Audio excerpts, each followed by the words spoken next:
रीवा में कांग्रेस के पूर्व पार्षद प्रत्याशी अमित कोल हत्याकांड में पुलिस ने बड़ी सफलता हासिल की है। वारदात के महज कुछ घंटों के भीतर रीवा पुलिस ने हत्या के 3 आरोपियों को गिरफ्तार कर लिया है। शुरुआती जांच में सामने आया है कि हत्या की वजह आपसी विवाद थी। हालांकि पुलिस अभी इस मामले की हर पहलू से जांच कर रही है और यह पता लगाने की कोशिश में जुटी है कि इस वारदात में कहीं कोई और व्यक्ति भी शामिल तो नहीं था। दरअसल यह सनसनीखेज घटना मंगलवार रात करीब 9 बजे सिविल लाइन थाना क्षेत्र की शांति विहार कॉलोनी के पास हुई।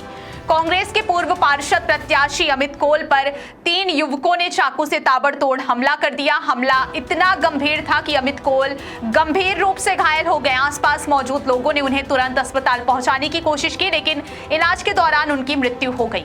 घटना की जानकारी मिलते ही इलाके में हड़कंप मच गया। स्थानीय लोगों की भीड़ मौके पर जमा हो गई और क्षेत्र में दहशत का माहौल बन गया। सूचना मिलते ही सिविल लाइन थाना पुलिस और वरिष्ठ अधिकारी मौके पर पहुंचे। घटनास्थल का निरीक्षण किया गया और साक्ष्य जुटाने के साथ ही आरोपियों की तलाश के लिए विशेष टीमों का गठन किया गया।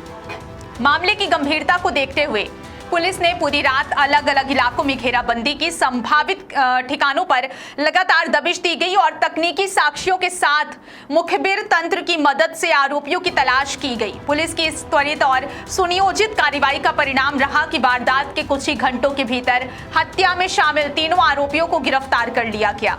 इस मामले में एडिशनल एसपी ने मीडिया को जानकारी देते हुए बताया कि प्रारंभिक पूछताछ में हत्या का कारण आपसी विवाद सामने आया है। फिलहाल 3 आरोपियों से गहन पूछताछ की जा रही है। पुलिस यह भी पता लगा रही है कि विवाद की असली वजह क्या थी। क्या यह विवाद पहले से चला आ रहा था और क्या इस वारदात की पहले से कोई साजिश रची गई थी। पुलिस अधिकारियों का कहना है कि जांच अभी जारी है और यदि इस मामले में किसी अन्य व्यक्ति की संलिप्तता सामने आती है तो उसके खिलाफ भी सख्त कार्रवाई की जाएगी। साथ ही हत्या में इस्तेमाल किए गए हथियार और अन्य महत्वपूर्ण साक्ष्य भी जुटाए जा रहे हैं ताकि अदालत से मजबूत चार्जशीट पेश की जा सके। इस हत्याकांड के बाद शहर में राजनीतिक और सामाजिक हलकों में भी चर्चाओं का दौर शुरू हो गया है। कांग्रेस के पूर्व पार्षद प्रत्याशी की इस तरह हत्या होने से लोगों में आक्रोश है। वहीं पुलिस का कहना है कि कानून व्यवस्था पूरी तरह नियंत्रण में है और दोषियों को किसी भी कीमत पर बख्शा नहीं जाएगा। फिलहाल 3 आरोपी पुलिस हिरासत में और उनसे लगातार पूछताछ जारी है। उम्मीद की जा रही है कि पूछताछ के दौरान इस हत्याकांड से जुड़े कई और अहम खुलासे सामने आ सकते हैं। अब देखना होगा कि पुलिस की जांच में आगे और कौन कौन से तथ्य सामने आते हैं और क्या इस मामले में किसी अन्य आरोपी की भी भूमिका उजागर होती है।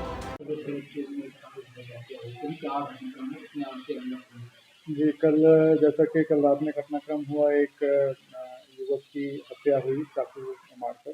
इसमें जो है 3 आरोपी जो हैं, तीनों को पुलिस ने अरेस्ट कर लिया है और घटनाक्रम कुछ इस प्रकार सामने आया है कि जो मृतक है वो एक पान की दुकान पर वहाँ आया था और छुट्टे पैसे लेने की बात को वहाँ एक सामने ठेले वाले से उनका विवाद हुआ और वो विवाद बढ़ता गया और वो ठेले वाले ने अपने साथी 2 और बुलाए और उनमें से एक ने जो है मृतक को चाकू मारा। तीनों को राउंड अप करके अब आगे की पूछताछ की जा रही है। देखिए, उस संबंध में विवेचना की जा रही है कि इनका कोई पहले से ऐसा पैसे के संबंध में पहले भी कोई विवाद किया हो। जैसी जैसी जानकारी आएगी उसमें